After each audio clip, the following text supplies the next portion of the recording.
Pastor Mark Finley descreve o Deus que passa pela aprovação conosco.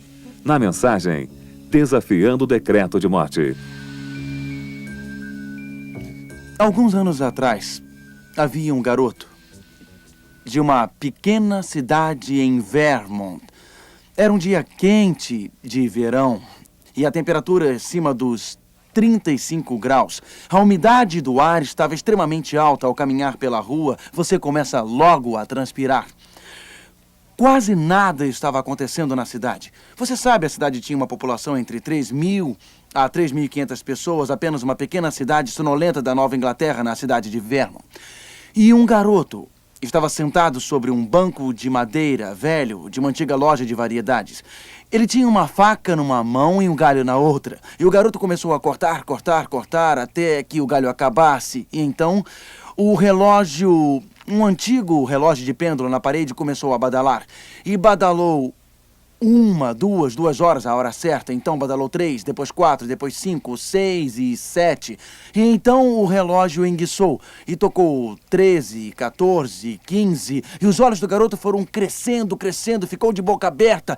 E então jogou a faca para um lado e o galho para o outro e saiu correndo pela rua. Você pode até imaginar uma pequena cidade pacata onde as pessoas estão descansando na varanda, sentadas em cadeiras de balanço, cochilando ou dormindo em suas camas. E então ele gritou: "Acordem, acordem! Nunca ficou tão tarde como agora!" Isto é verdade. Nunca ficou tão tarde. No último encontro, nós estudamos a pedra que destrói a imagem. Não estamos vivendo nos dias de Babilônia, ou nos dias da Medo-Pérsia, ou nos dias da Grécia, ou nos dias de Roma, ou nos dias da divisão do Império Romano. Estamos vivendo no final dos tempos.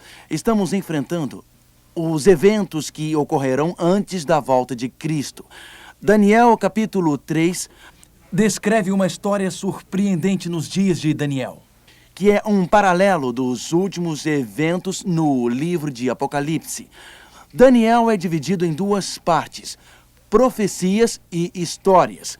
As profecias revelam um lado épico da história antes da volta de Jesus e os grandes eventos que ocorrerão desde os dias de Daniel até os nossos dias. As histórias falam de oração, fé e qualidades de caráter que nos preparam para a volta de Cristo. Daniel capítulo 3 relata uma história surpreendente. Se você estiver com sua Bíblia, pegue e abra em Daniel capítulo 3. Em Daniel capítulo 2, nos é revelado o Deus que conhece o futuro. Ele é o profeta. Em Daniel capítulo 3, ele é o Deus que entra no meio das chamas de nossa vida. Ele é o Salvador. E em Daniel capítulo 4, ele é o rei. Temos Daniel capítulo 2, 3 e 4. No capítulo 2, ele é o revelador do futuro. No capítulo 3, ele é o redentor do seu povo. E no capítulo 4, ele é o soberano. Então ele é revelador, redentor e também é soberano. Ele é profeta, sacerdote e rei. E nos capítulos 2, 3 e 4, maravilhoso. O capítulo 3, revelando eventos dos nossos dias até o fim dos tempos. Daniel capítulo 3, verso 1. O rei Nabucodonosor fez uma imagem de ouro que tinha 60 côvados de altura e 6 de largura. Levantou-a no campo de Dura, na província de Babilônia. Agora espere um pouco. Existe uma imagem no capítulo 2. Nós lemos a respeito dela, mas agora existe uma imagem no capítulo... qual? 3. Quem revelou a imagem para Nabucodonosor no capítulo 2? Quem revelou? Daniel revelou a imagem, mas quem deu a imagem a Nabucodonosor? Quem foi? Deus. Quem fez a imagem do capítulo 3? Era a imagem de Deus? Não era a imagem de Deus, mas era o quê?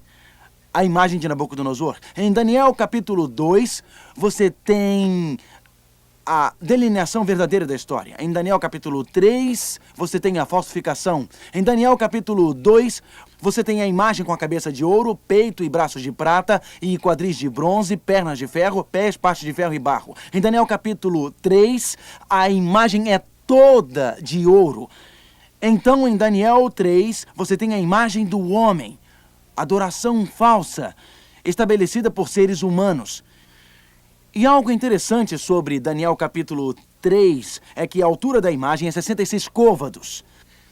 Então, nós lemos que na imagem ela tem 66 côvados e 6 na Bíblia é sempre exemplo de imperfeição.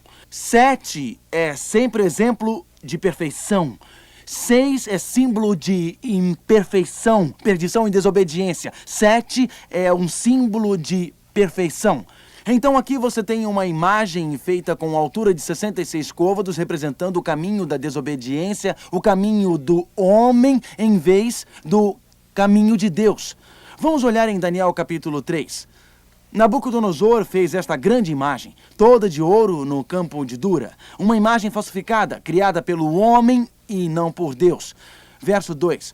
Então o rei Nabucodonosor mandou ajuntar os sátrapas, os prefeitos, governadores, juízes, os tesoureiros, os magistrados, os conselheiros e todos os oficiais das províncias para que viessem à consagração da imagem que o rei Nabucodonosor tinha levantado. Então quem estava vindo? Prefeitos, governadores, juízes, tesoureiros, todos que eram conhecidos e todos que eram importantes. Se você não conseguisse um convite para a dedicação desta grande imagem em Daniel, no campo de Dura, em Daniel capítulo 2, você não era ninguém. Você não tinha nenhuma posição importante no império. E as escrituras dizem que todos eles vieram, os prefeitos, capitães, todas as pessoas importantes como juízes, tesoureiros, verso 4. Nós lemos, ordena-se a vós outros, ó povos, nações e homens de todas as línguas, no momento em que ouvirdes o som da trombeta, do pífaro, da harpa, da cítara, do saltério, da gaita de foles, de toda sorte de música, vos prostreis e adorareis a imagem que foi levantada. Agora perceba, a questão aqui está uma imagem falsa, toda de ouro, feita por homem e não por Deus. E todos os governadores, representando os seus povos, vieram para o campo de Dura. O campo de Dura estava lotado. Pessoas por vários quilômetros pelo campo de Dura. E a imagem de ouro, num pedestal de 60 côvados, um côvado equivalente a 45 centímetros, possuía 27 metros de altura. Tem algum engenheiro no auditório? Alguém é engenheiro? Levante a mão se você for engenheiro, por favor.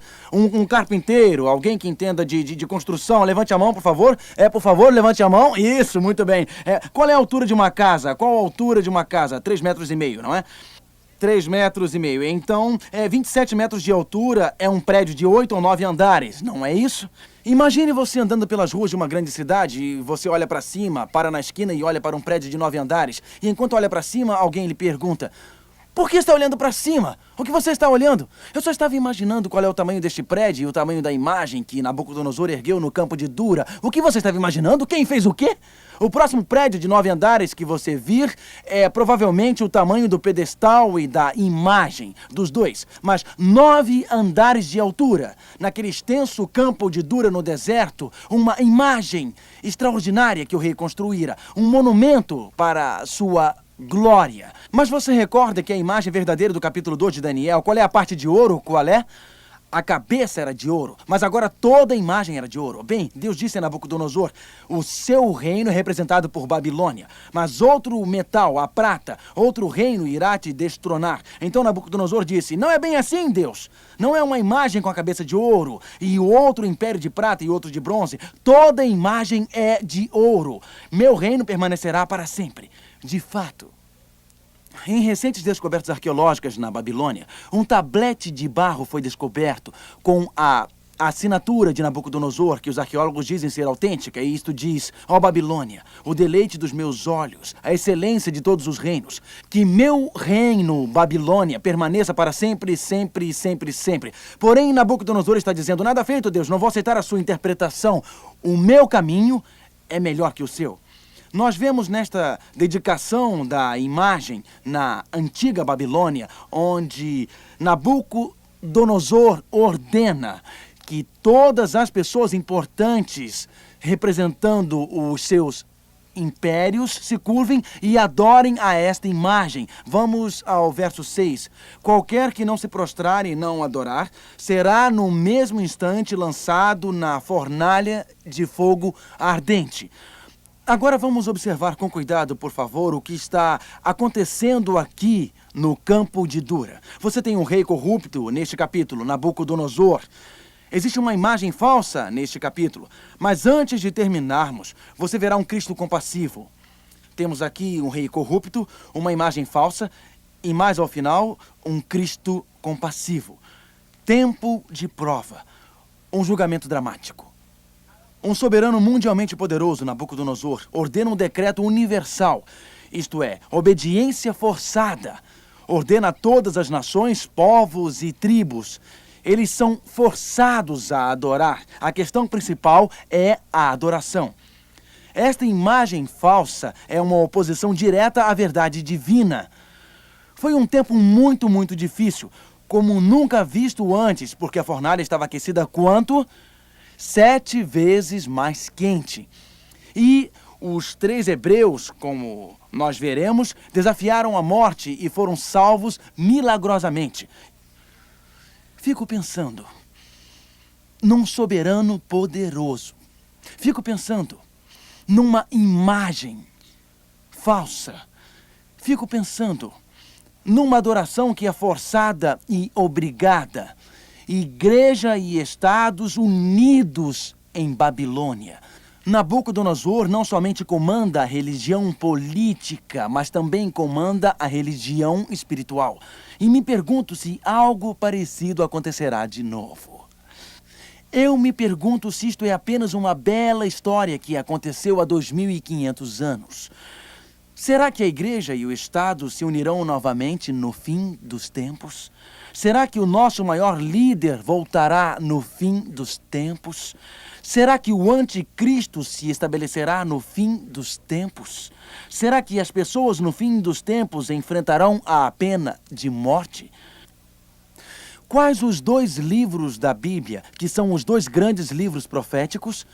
O livro de Daniel no Velho Testamento e qual é o outro? O Apocalipse no Novo Testamento. Venha comigo para uma viagem no livro de Apocalipse, mas deixe o livro de Daniel aberto, por favor. Apocalipse capítulo 13.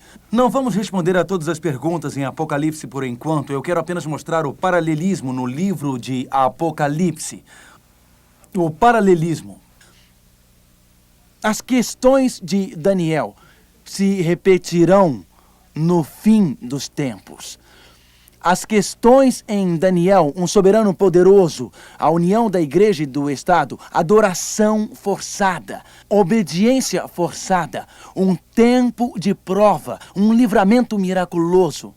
Talvez a história de Daniel seja mais do que uma simples história relatando o que estava acontecendo lá. Talvez a história de Daniel, Sadraque, Mesaque e Abednego no campo de Dura, talvez isto seja uma maquete, uma pequena miniatura do que Deus está revelando em nossos dias. Nós vamos para Apocalipse. Abram em Apocalipse e prestem atenção. Apocalipse capítulo 13 e verso 12. Apocalipse capítulo 13, verso 12. Exerce toda a autoridade da primeira besta na sua presença. Na Bíblia, uma besta representa um rei ou um reino. Então, como Nabucodonosor foi um líder poderoso, vemos novamente aqui um líder poderoso que faz com que a terra e seus habitantes adorem a primeira besta cuja ferida mortal fora curada. Vemos novamente a adoração universal faz com que a terra adore. Agora, observe que em Daniel capítulo 3 existe um líder mundialmente poderoso, em Apocalipse 13 um líder poderoso, o poder da besta. Em Daniel capítulo 3 nós temos adoração forçada. Em Apocalipse 13 tem adoração forçada. Em Daniel capítulo 3 tem decreto universal. Em Apocalipse capítulo 13 tem decreto universal. Agora note. Verso 15, e lhe foi dado comunicar fôlego à imagem da besta, para que não só a imagem da besta falasse, como ainda fizesse morrer quantos não adorassem a imagem da besta. Daniel capítulo 3 fala de uma imagem falsa, representando desobediência a Deus e está relacionada à adoração. Em Apocalipse 13, esta imagem falsa é para o poder da besta em Daniel capítulo 3, era uma imagem para o reino de Nabucodonosor, Babilônia. Agora uma imagem para o poder da besta com adoração forçada é obrigatória. E a Bíblia diz em Apocalipse 13 que aqueles que não se curvarem e adorarem a besta morrerão. Existe um paralelismo distinto entre Daniel 3 e Apocalipse capítulo 13. Havia problemas nos dias de Daniel e haverá problemas no fim dos tempos. Novamente um poderoso líder mundial, a besta, surgirá. Ela passará um decreto universal unindo Estado e Igreja. O primeiro boicote econômico, Apocalipse 13, diz que ninguém poderá comprar ou vender a não ser que tenha a marca da imagem da besta. Haverá uma imagem falsa, um sinal ou uma marca falsa da autoridade da besta. A imagem de ouro no campo de Dura era um sinal da autoridade da Babilônia. A adoração àquela imagem representava a adoração à Babilônia e haverá um sinal ou marca, um símbolo da autoridade do poder da Igreja-Estado perto do fim. Aqueles que não concordarem com a união da Igreja e Estado, mas permanecerem fiéis a Deus, terão que desafiar a morte e ter firme lealdade a Deus. E a Bíblia diz que eles terão uma fé similar à de Sadraque, Mesaque e Abednego. Mas alguém interrompe e diz: espere um pouco, eu estou muito interessado em saber quem é a besta. Estou muito interessado em saber qual é a marca da besta. Estou muito interessado na questão da compra e da venda. Então deixa eu explicar rapidamente. Vamos supor que eu diga assim: esta pessoa é a besta. Suponha que eu diga: esta é a marca da besta. Você pode saber quem é a besta. Você pode saber qual é a marca da besta.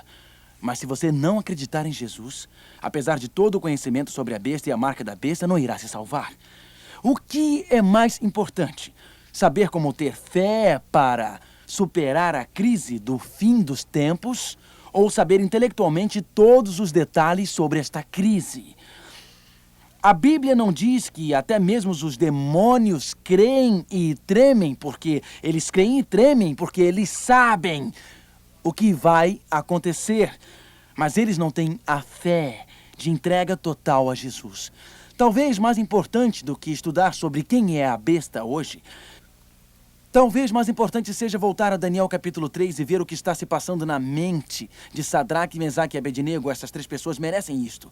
Talvez seja mais importante entender sobre a sua fé do que sobre uma besta que aparecerá no futuro. Vamos voltar a Daniel capítulo 3. Em Daniel capítulo 3, surge um líder mundialmente poderoso e este líder mundialmente poderoso ordena e obriga a adoração. Este líder mundialmente poderoso constrói uma imagem em oposição ou desobediência a Deus.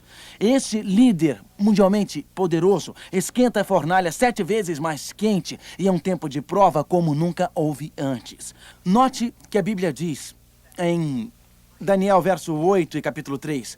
Nabucodonosor disse: bem, quando a banda tocar, todos ouvirem o som da música, coloquem-se de joelhos com o rosto no chão e adorem. Mas os judeus ficam de pé, enquanto todos ao seu redor estão com os rostos no chão, adorando aquela imagem de ouro. Então Nabucodonosor fica nervoso, Nabucodonosor fica furioso. Daniel 3 e verso 8. No mesmo instante se chegaram alguns homens caldeus e acusaram os judeus. Disseram ao rei Nabucodonosor: ó rei, vive eternamente. Tu, ó rei, baixaste um decreto pelo qual todo homem que ouvisse o som da trombeta se prostraria e adoraria a imagem de ouro. E qualquer que não se prostrasse e não adorasse seria lançado na fornalha. Estes judeus, estes reféns, Sadraque, Mesaque e Abednego, não fizeram caso de ti. A teus deuses não servem. Eles te desafiaram, ó rei, não podemos tolerar isto. Nabucodonosor disse: tragam eles. Vou falar com eles. Então trouxeram Sadraque, Mesaque e Abednego, verso 14. Ele olha em seus olhos e diz: é verdade. Ó Sadraque, Mesaque e Abednego, que não servis a meus deuses nem adorais a imagem que levantei? E sabem de uma coisa? Eu acho que pelo menos nesse instante, o rei Nabucodonosor foi mais inteligente do que alguns de nós. Eu acho que ele é mais inteligente do que nós. Já escutou que alguém disse, que alguém disse, que alguém disse, que uma outra pessoa disse algo sobre você? E você ficou tão chateada e muito revoltada porque alguém disse, que outra pessoa disse, que ouviu dizer que alguém poderia ter dito algo sobre você. E você ficou tão brava com aquela pessoa que aquela outra pessoa disse que... O que Nabucodonosor fez O homem mais inteligente da sua nação acusou os judeus. E o que ele fez? Ele o chamou e perguntou se era verdade. Eu acredito que muitos problemas nos relacionamentos seriam resolvidos se seguíssemos a lição deste rei. O que você acha? Se você acha que alguém disse sobre você, por que você não pergunta? João, eu escutei isto. Eu gostaria de perguntar se é verdade. Se for, resolva o problema. Se não for, esqueça o assunto e tenha uma boa noite de sono. Então Nabucodonosor disse, é verdade. É verdade. Ele disse, eu vou dar outra chance a vocês. Talvez não estivessem prontos. Agora, verso 15. Estás dispostos, e quando ouvirdes o som da trombeta, do pífaro, da cítara, da harpa, do saltério, eu já dei uma chance. Mas não abusem da minha paciência, não abusem. Não abusem, porque eu já perdoei uma vez, mas quando a música tocar, os seus rostos estarão no chão desta vez. E eles disseram, verso 16, Sadraque, Mesaque e Abednego responderam, quanto a isto não necessitamos te responder. Há coisas que você não precisa pensar a respeito enquanto está passando por uma crise. Eu vou lhe dizer algo. Se você tem que pensar a respeito, quando vai a uma festa de Natal da sua empresa, sobre o que vai beber ou não na festa, se você tiver que tomar a decisão na hora, você acabará bebendo. E se você tem que pensar toda vez que um programa na televisão aparece, o que usa blasfêmia, palavrões e imoralidade, se você tem que pensar toda vez se você vai assistir ou não aquele programa, se você tem de pensar sobre isto toda vez, provavelmente você irá assisti-lo. Há coisas que você precisa resolver antes. Há coisas que você tem que decidir antecipadamente. Sadraque, Mesaque e Abednego foram até onde puderam. Eles foram muito dedicados, mas decidiram antecipadamente sobre que não curvariam as suas convicções e a consciência.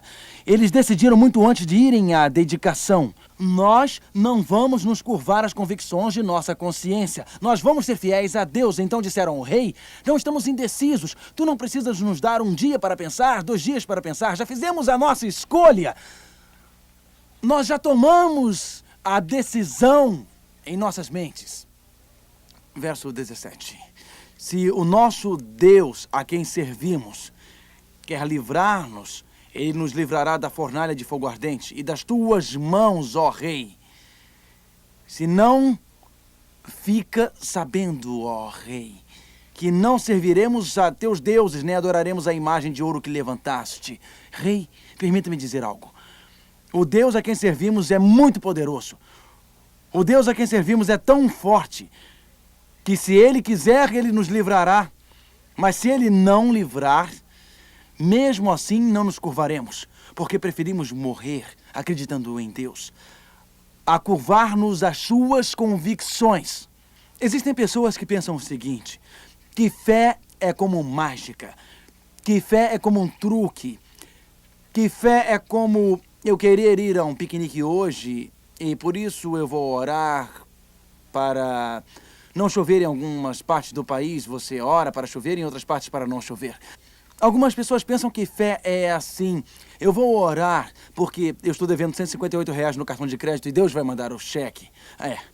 A ideia que eles têm de fé é como se ela fosse um cordão da sorte, um pé de coelho. Então, se você orar, você nunca ficará doente. Se você orar, você nunca ficará endividado. Se você orar, nunca ficará desanimado, como se a fé fosse uma nuvem na qual você se apresenta e pede a Deus o que quiser, e Ele dá a fé, e é como se fosse uma nuvem voando pelo seu reino. Sadraque, Mesaque e Abednego disseram, nós sabemos que a nossa fé em Deus pode nos levar à fornalha ardente. Pois a fé não livra você do fogo, porque ela vai com você através do fogo. Cristianismo não é um cordão da sorte para as coisas irem sempre bem. Fé é uma forte confiança em Deus mesmo quando as coisas vão mal. Eu conheci uma senhora que assistiu a um seminário sobre o livro de Daniel. Igual a este, estávamos no centro de Chicago, num grande hotel, e ela me procurou ao final e disse, sabe, eu sou cristã e eu acredito que se eu tivesse fé, eu nunca teria câncer. Mas fui ao médico um dia porque percebi que estava perdendo peso, tendo enjoos e alguns outros sintomas. E o médico diagnosticou o meu problema como câncer. Eu tenho um pequeno tumor maligno e ele está crescendo. E então eu voltei ao médico e começamos o tratamento. Isto foi há 6 meses. Eu tenho feito quimioterapia, radioterapia, mas ainda continuo com o câncer. E como eu estou muito abalada, eu resolvi procurar os meus amigos e eles disseram: olhe, veja bem, se você tiver fé suficiente, você será curada. Deus irá lhe curar. E agora eu tenho 2 problemas, porque eu tenho câncer e não tenho fé suficiente. Pois eu orei. E quando voltei ao médico, o câncer estava piorando. E eles disseram, se você tiver fé suficiente e realmente acreditar, pode ser que talvez exista algum pecado em sua vida, por isso Deus não pode curá-la. Agora ela tem 3 problemas: câncer, não ter fé e algum pecado na vida dela. Quando terminei de falar com os meus amigos cristãos, eu estava tão deprimida e tão desencorajada, porque eu me senti uma pecadora e isto deve ser alguma maldição de Deus sobre mim. Então disse a ela que eu demorei a entender que Sadraque, Mesaque e Abednego não foram salvos das chamas, mas que Deus estava com eles dentro das chamas. Bom, talvez eu esteja adiantando um pouco a história. Vamos a Daniel capítulo 3. Note que em Daniel capítulo 3, Sadraque, Mesaque e Abednego estão diante de Nabucodonosor. Não vamos pensar sobre isto se quiser nos jogar no fogo, tá bom? Já tomamos a decisão de sermos fiéis, de sermos leais a Deus. Verso 19. Então Nabucodonosor se encheu de fúria, e transtornado o aspecto do seu rosto contra Sadraque, Mesaque e Abednego, ordenou que se acendesse a fornalha 7 vezes mais do que se costumava. Vejamos o verso 20. Ordenou aos homens mais poderosos que estavam no seu exército que atassem Sadraque, Mesaque e Abednego e os lançassem na fornalha de fogo ardente. Então estes homens foram atados com seus mantos, suas túnicas e chapéus e suas outras roupas e foram lançados na fornalha acesa sobremaneira. Verso 24.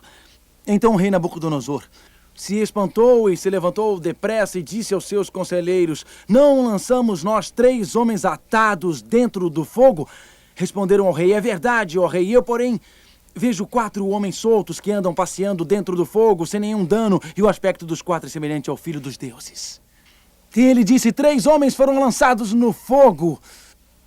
Mas alguém entrou lá, e só uma coisa que se queimou, só uma coisa que foi consumida. Nós os jogamos atados, nós os jogamos algemados, nós os jogamos presos, e a única coisa que se queimou foram as cordas das suas mãos. E agora eles estão livres dentro do fogo, e o aspecto do 4º homem é como do Filho de Deus. Quando você passa pelas chamas da sua vida, quando você passa pelo fogo do divórcio,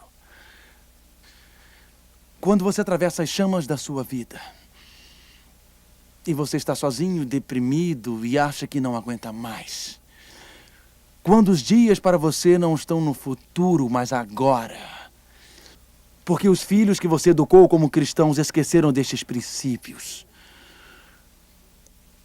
quando o seu coração está partido, e você está deitada na sua cama às 2 horas da manhã chorando porque o seu marido a deixou por outra mulher.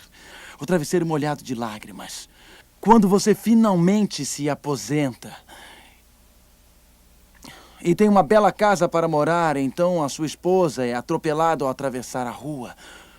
Você recebe um telefonema no meio da noite. Ela ainda não chegou em casa. Você começou a ficar preocupado. Ela está morta. Quando você passa pelas chamas da sua vida e parece que você vai ser consumido pelo desespero, depressão, desânimo, olhe através de suas lágrimas, porque dentro das chamas de sua vida, Ele está lá. Nos desapontamentos de sua vida, Ele está lá. Nas desgraças da sua vida, Ele está lá. Nos desânimos da sua vida, Ele está lá. Quando eu era garoto, meu avô costumava criar canários. A criação de canários ficava no 2º andar da casa em que morávamos, em Hammond Place, número 9, em Georgia, Connecticut. Um dia eu fui assistir ao meu avô treinar um grupo de canários. Meu avô pegou um canário e o colocou numa gaiola, isolando de todo o resto. Então ele cobriu aquela gaiola com uma grande coberta preta, deixando aquele canário na escuridão da gaiola. Em seguida, vovô fez.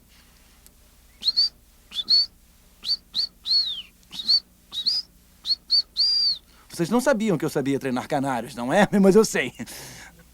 E então, vovô fez. E logo o canário começava a cantar para o vovô, e o canário começou a fazer um bom festival de música bem ali.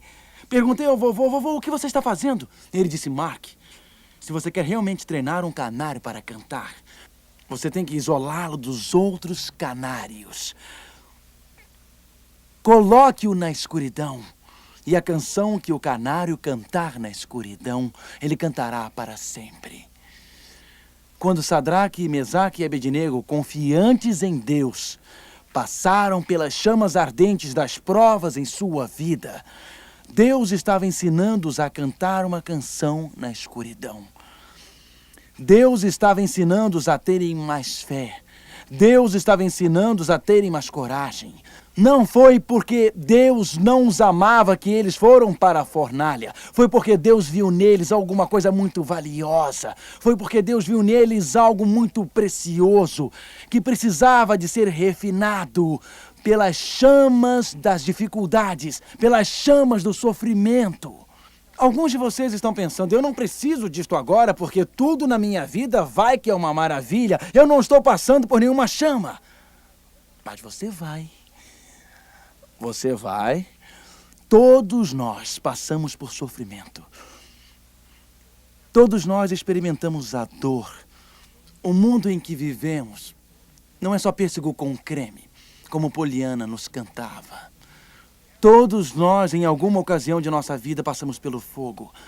Quando Sadraque, Mesaque e Abednego passaram, eles não passaram sozinhos, não.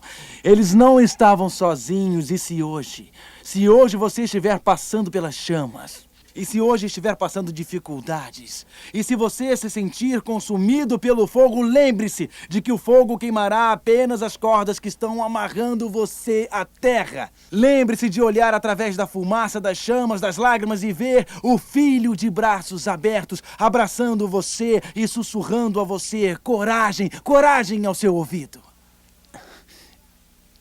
E lembre-se, Deus confia tanto em você que Ele permitiu que você passasse por algumas chamas hoje, para que quando a crise final chegar amanhã, quando novamente um grande líder mundial fizer um decreto universal, impondo adoração, forçando homens e mulheres a servirem ao inimigo no lugar de Deus, quando isto acontecer, você já terá passado pela dor, dificuldade e sofrimento que preparam você para estes eventos culminantes. Daniel 3 termina com um magnífico cenário de glória. Um rei pagão, abalado pela fé de Sadraque, Mesaque e Abednego. Vamos a Daniel 3. Verso 28. Nabucodonosor olhou para as chamas. Ele viu o Filho de Deus. Ele olhou para dentro das chamas e ele viu naquelas chamas Cristo o Salvador, poderoso com o seu povo. Quando eu clamo, Jesus responde. Quando eu estou em luta, quando eu estou com medo, quando eu preciso muito dele.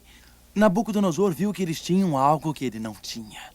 Ele viu que eles tinham um Salvador que ele queria muito. E a Bíblia diz em Daniel 3, verso 28, falou Nabucodonosor e disse: bendito seja o Deus de Sadraque, Mesaque e Abednego, que enviou o seu anjo e livrou os seus servos. Pois não quiseram cumprir a palavra do rei, preferindo entregar os seus corpos a servirem e adorarem a qualquer outro Deus senão o seu. Portanto, faça um decreto, pelo qual todo povo, nação e língua que disser blasfêmia contra o Deus de Sadraque, Mesaque e Abednego seja despedaçado. Veja que ele continua tendo tendências malignas. E ele continua dizendo: agora eu quero servir a Deus e não vou forçá-los a servir à imagem, eu vou forçá-los a servir a Deus. Ainda não entendeu, ele continua desatento.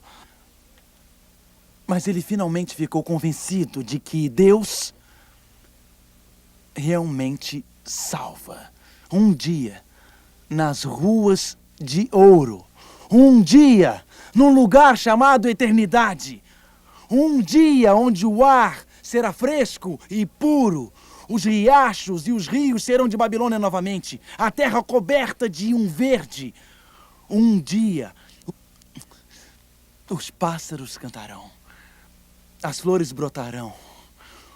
Um dia, não haverá doença, sofrimento, dor ou morte. Na minha imaginação, eu vejo dois homens caminhando juntos. Daniel e Nabucodonosor. Eles vão juntos. As evidências bíblicas mostram que por causa do testemunho de Sadraque, Mesaque e Abednego, em Daniel 3, por causa do testemunho de Daniel no capítulo 1, porque Daniel foi fiel durante as chamas de sua vida. Porque Daniel perseverou durante as chamas de sua vida. Por tudo isso, o rei Nabucodonosor será salvo. O maior testemunho de que Cristo está em sua vida é quando você é fiel nas dificuldades. Há mais ou menos 3 semanas, ocorreu um dos fatos mais tristes que eu já testemunhei. Eu estava sentado no meu escritório do programa Está Escrito, e Royce Williams, o gerente de nosso programa Está Escrito, entrou na minha sala chorando. Royce já é um homem idoso e ele trabalha no nosso programa religioso de televisão há mais ou menos 17 anos. Suas mãos estavam trêmulas, ele tinha um fax vindo da China. O programa Está Escrito é muito divulgado na televisão da China e o representante da China, Dr. Rubens Nelson, tem doutorado em estudos chineses e também PhD em saúde. Dr. Nelson era nossa ligação à China, falava fluentemente o mandarim, a língua falada na China, e eu viajei pela China 2 vezes com o Dr. Nelson. E o fax dizia: o governo americano sente muito em lhe dizer que o Dr. Nelson morreu esta manhã na China. Atravessando a rua, ele estava andando quando uma bicicleta ou um carro o atingiu. Nós não temos todos os detalhes. Ele tropeçou no meio-fio e caiu para trás. Sua cabeça tinha um ferimento tão grande na parte de trás que o sangue o sufocou enquanto eles o colocavam na calçada. Nós ficamos chocados no escritório. Foi uma prova de fogo. Eu pensei em sua esposa, Dorothy, chorando. Eu pensei em seus filhos. Quando visitamos a família, Dorothy disse: Pastor Finley, eu falo chinês. Eu quero voltar para a China e continuar o trabalho. O filho dela se levantou e disse: eu quero voltar para a China e continuar o trabalho. A prova que eles estavam passando, juntos como uma família, não esmagou a fé deles. A prova que eles estavam passando não destruiu a fé deles. Não os tornou rancorosos, e sim mais fortes. Não ficaram com raiva, e sim ansiosos pela volta de Cristo.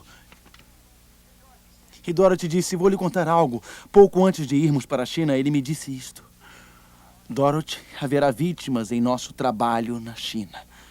Alguns vão morrer. Eu escrevi uma pequena canção, Dorothy. Ele não era compositor. Eu escrevi uma pequena canção. E a canção diz: falta pouco tempo para a volta de Cristo. Falta pouco tempo e a tristeza e a morte findarão. Falta pouco tempo e nós seremos vitoriosos. Ele escreveu a letra e a música pouco antes de morrer. Era como se Deus o estivesse preparando. Esta família passou pela fornalha. Esta família passou pelo teste da fé. Esta família passou por uma experiência amarga de vida. Mas eles deixaram que Cristo, o divino Filho de Deus, entrasse nas chamas e ficasse ao lado deles, acalentando, encorajando, dando esperança, certeza e convicção. Você está passando por alguma chama hoje em sua vida? Você está passando por algum pesar em sua vida? Alguma tristeza em sua vida? Algum desapontamento hoje em sua vida? Nas chamas da vida, Ele está. Olhe através das lágrimas. através dos seus desapontamentos, você o encontrará no meio da sua noite escura e da sua prova mais difícil. Vamos orar. Pai Celestial, obrigado porque nas chamas da vida, Tu estás lá. Nas provas da vida, Tu estás lá. Aprendemos em Daniel 2 que Tu és o revelador do futuro. Coloque o nosso futuro em Tuas mãos.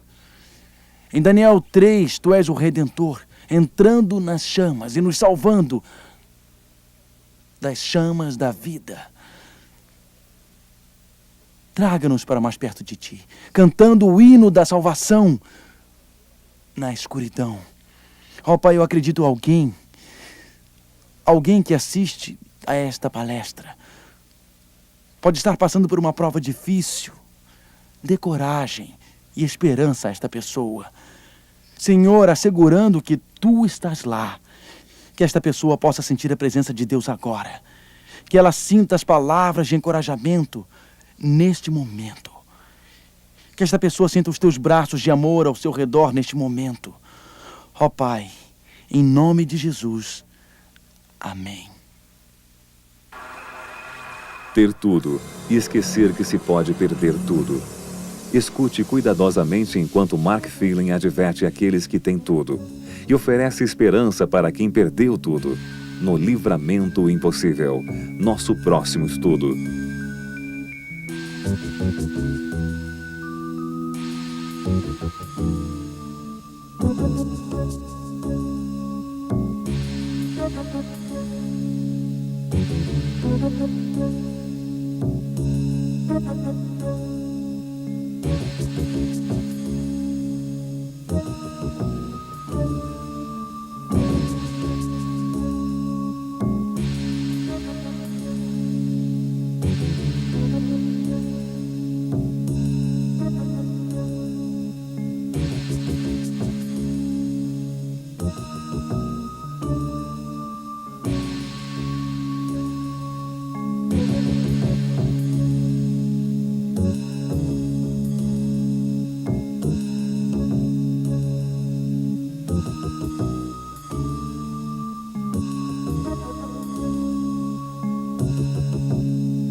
Ao nos aproximarmos do fim deste século, milhões de pessoas estão sendo tomadas pela ansiedade e medo de saber o que trará o terceiro milênio. As profecias do Apocalipse revelam um futuro surpreendente. Mostram que não precisamos ter receio quanto ao que está por vir.